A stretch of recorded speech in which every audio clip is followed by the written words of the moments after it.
Nah, sekarang kita mau bahas tentang Fed liquidity. Apa itu Fed liquidity? Fed liquidity secara simpelnya adalah jumlah duit yang disuntik oleh Federal Reserve dari Bank Sentral Amerika ke ekonomi. Nah, jadi ada beberapa komponen dari Fed liquidity. Yang pertama itu Fed balance sheet.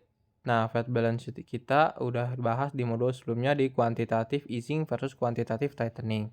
Jadi, ketika Federal Reserve itu naikin balance sheet ya, berarti mereka sedang suntik duit ke ekonomi. Nah, yang kedua ada reverse repo market dan yang ketiga Treasury General Account. Kita bakal bahas di beberapa slide selanjutnya. Jadi sebenarnya tiga komponen ini bisa aja suntik atau sedot duit keluar dari ekonomi. Misalnya Fed balance sheet itu lagi suntik duit, tapi reverse repo market itu lagi sedot duit keluar. Nah, jadi itu seperti main tarik tambang. Itu adalah net Fed liquidity. Oke, sekarang kita bakal jelasin lebih lagi. Nah, pertama itu Fed balance sheet ini gampang. Kalian udah tahu tentang ini. Jadi, ketika Fed balance sheet ini naik, ya artinya mereka lagi quantitative easing. Nah, sekarang, artinya Federal Reserve udah suntik sebesar 6,7 triliun dolar ke ekonomi Amerika Serikat. Nah, sekarang kita bakal bahas tentang reverse repo market atau singkatan dari RRP. Nah, apa itu reverse repo market? Nah, bayangin deh ada institusi, kita pakai contoh JP Morgan. Nah, JP Morgan ini kebetulan punya cash lebih, seperti mungkin dari profit atau dari keuntungan. Apalah, mereka punya 100 juta dolar lebih. Nah, mereka punya dua opsi nih. Yang pertama itu beli treasury bills. Treasury bills itu kita udah bahas di modul sebelumnya. Mereka bisa alokasiin duit lebih mereka ke treasury bills. Soalnya apa?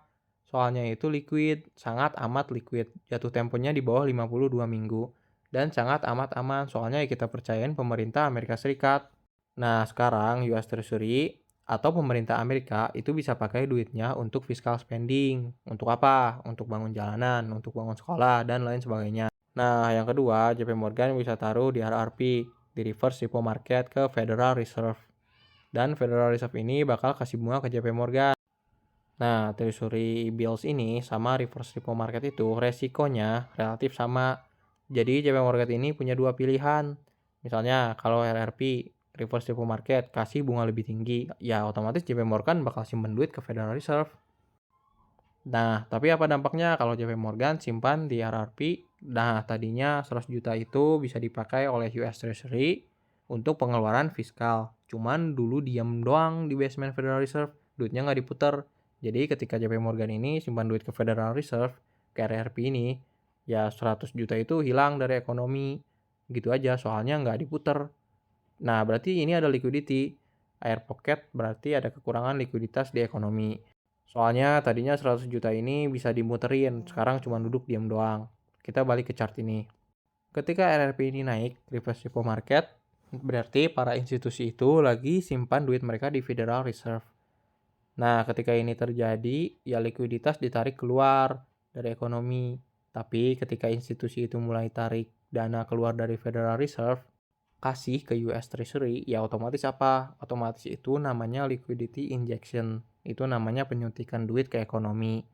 Nah, gimana cara kasih insentif para institusi untuk taruh duit ke US Treasury bills? Ya, Federal Reserve itu bisa aja potongin suku bunga untuk reverse report. Bunga yang mereka bakal kasih di dalam reverse repo market beda sama suku bunga asli. Nah, faktor yang ketiga adalah Treasury General Account atau singkatannya TGA. Apa itu TGA? TGA simpelnya itu adalah rekening pemerintah. US Treasury balance mereka seperti saldo ATM kalian. Misal kalian di BCA ada saldo nih. TGA ini adalah saldo dari US Treasury. Jadi ketika orang bayar pajak atau bayar apalah ke pemerintah Amerika, itu masuk ke Treasury General Account. Nah, ketika ini naik, ini berarti penyedotan likuiditas keluar dari ekonomi. Soalnya misalnya, tadinya duit ini bisa diputar ke ekonomi. Sekarang cuma diem doang di rekening mereka. Misal ada perusahaan A, let's say kita pakai Wells Fargo. Wells Fargo ini bayar pajak sebesar 100 juta. Nah, mereka bayar dong ke pemerintah Amerika. Ya sekarang rekeningnya naik.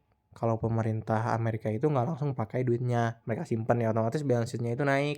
Nah, sekarang tadinya 100 juta itu bisa diputar di ekonomi. Sekarang cuma diem doang di Treasury General Account. Mereka jadi kalau Treasury General Account keluar, ini berarti penyedotan likuiditas keluar dari ekonomi. Nah, sekarang ketika pemerintah Amerika itu pakai saldo, mereka untuk pengeluaran fiskal seperti bangun jalanan, bangun sekolah, dan lain sebagainya, yaitu penyuntikan likuiditas kepada ekonomi. Jadi ketika TGA ini turun, ini sangat amat bagus untuk aset beresiko. Jadi ini adalah net Fed liquidity. Net Fed liquidity itu di Federal Reserve Balance Sheet dikurangin Treasury General Account dikurangin reverse repo market. Jadi itu adalah net Fed liquidity. Kalian bisa lihat tickernya di grafik ini. Kalian tinggal copy paste aja ke TradingView untuk dapetin ticker ini. Nah, kalau kita zoom in, kita bisa lihat bahwa Fed liquidity itu punya korelasi yang tinggi dengan Bitcoin. Jadi ini bukan teori doang.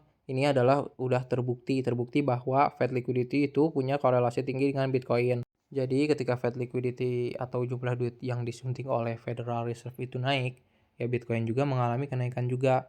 Kalau itu turun, ya Bitcoin juga terdampak buruk. Nah, kita bisa lihat di sini korelasinya sangat amat ketat. Jadi sangat amat penting untuk kita monitor Fed liquidity. Nah, kita bisa lihat di sini. Fed liquidity versus Bitcoin ini skornya. Ya, kita bisa lihat di sini korelasinya mereka itu sangat amat tinggi. Jadi sangat amat penting untuk mengerti apa itu Fed liquidity.